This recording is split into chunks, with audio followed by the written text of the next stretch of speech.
Hello, people.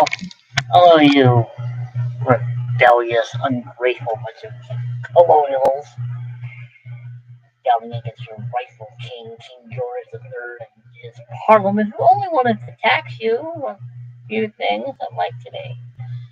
250 years ago today, July 4th, Declaration of Independence, and all that wonderful stuff, fun stuff. How those last 250 years go?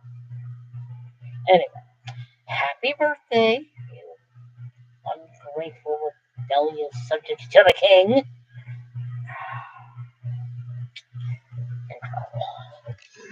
King George wanted to do, well, not King George, it was actually his chief prime minister, Lord North, who was the problem.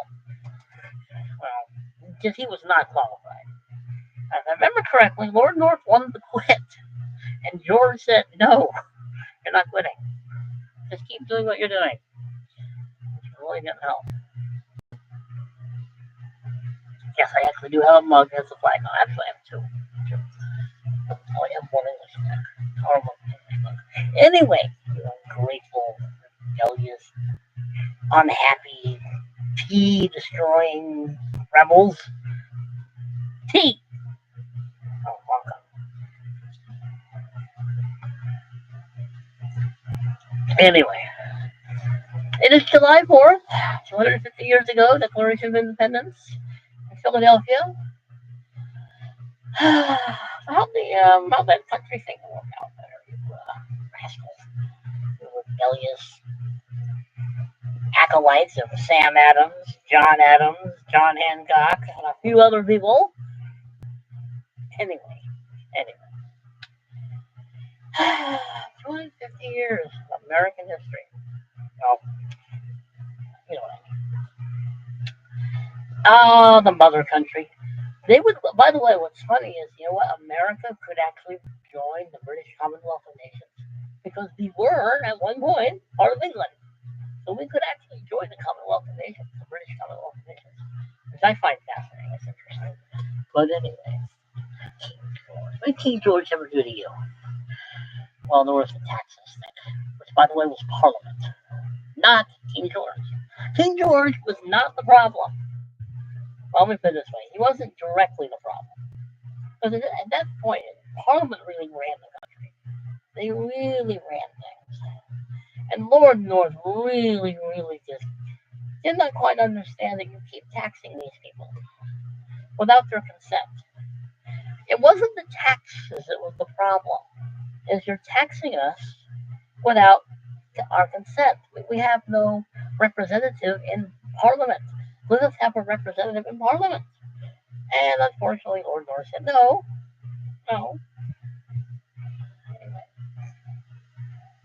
But anyway, you rebellious bunch of Americans. Whatever happened to your country? Oh, that's right. World War I, World War II, World War, other odds and ends. Anyway, happy birthday, you ungrateful bunch of colonialists. Yeah. I worry about this country. I really do. Anyway. I mean, I get sometimes accused of being un-American and this, that, and the other because, I'm not rah about certain people and certain things. I'm sorry. I can criticize the president I agree with. It's called being an American. That's how we got into this mess of a country in the first place. By criticizing Parliament. King George III. King George III was a scapegoat. He really didn't deserve all the scorn and infamy he has been heaped upon his person. He acted like a king. Here's a shocker. He was the king. And he acted like one. The real problem was Parliament. It really was. Too many people in the colonies, well, we're thinking, maybe we should have our own country. We certainly act like we're our own country. And that is the big problem, really. I think at some point, you colonials, became less and less British in your thinking. You were still British. You still saw yourself as English.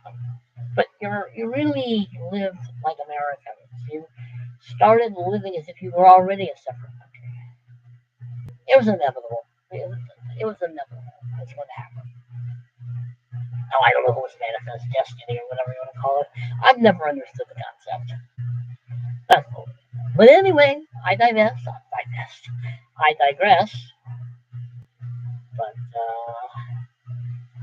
But anyway, you bunch of radicals, bunch of Sons of Liberty, you bunch of Samuel Adams acolytes, causing problems for King George, who has done absolutely nothing for taxation.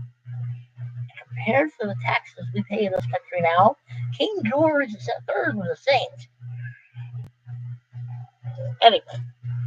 Anyway, my fellow Americans, I am half American. I wasn't born in this country. I was born in England.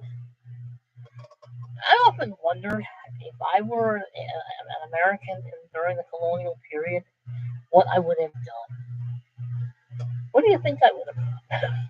Because I know exactly what I would have done. Yeah, I would have been a loyalist. I'm quite convinced if I had been alive during the American Revolution, I probably would have been a loyalist. I just can't see myself being. I just don't think I could. Which sounds, I know, traitorous. It probably is. I'm sure the Sons of Liberty would want to tar it down on me. I don't know. I think I would become a loyalist, but I think I'm ignorant. Sometimes I get them mixed up. But I would probably be loyal to the king and country. I just have a feeling if I were the way I am, I don't know if we really should have soul, guys. Put the pitchforks down there, Sam Adams. Put the pitchfork down. Thank you, sir. Calm down. American history is interesting. The colonial period was very interesting. I don't know. I sometimes wonder if I would have been a loyalist or a patriot. I don't know. I think I would have been a loyalist. I don't know. I think my problem would be very simple. Yeah, I like kings. I like kings. I just do. I'm probably more English than American anyway. I get in trouble for saying that, by the way.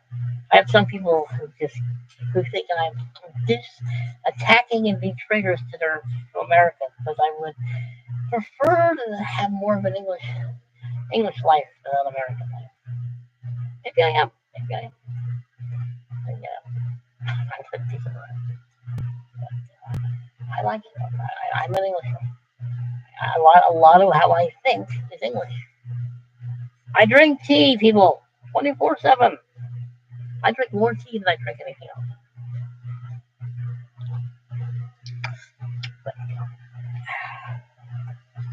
but anyway, but I do find it interesting.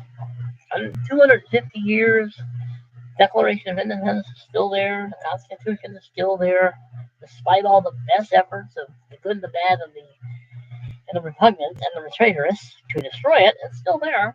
We are still a republic. We are a republic. We are not a democracy.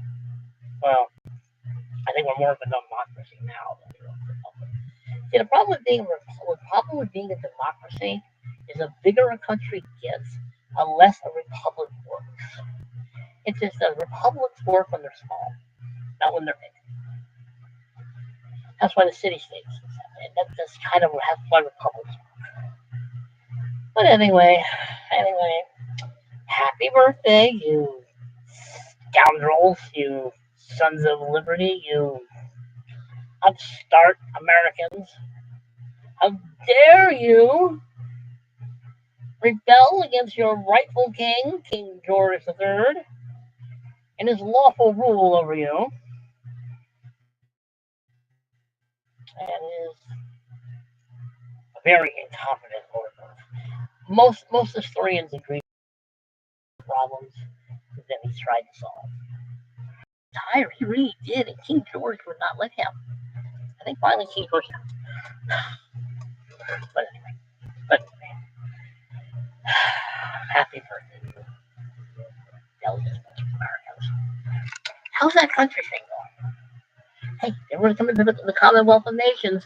We are here to welcome you with open arms. Save yourselves, people. You know I'm not going to. Like, subscribe, share, comment. Call me a traitor. I'm pretty sure somebody is. Later, later.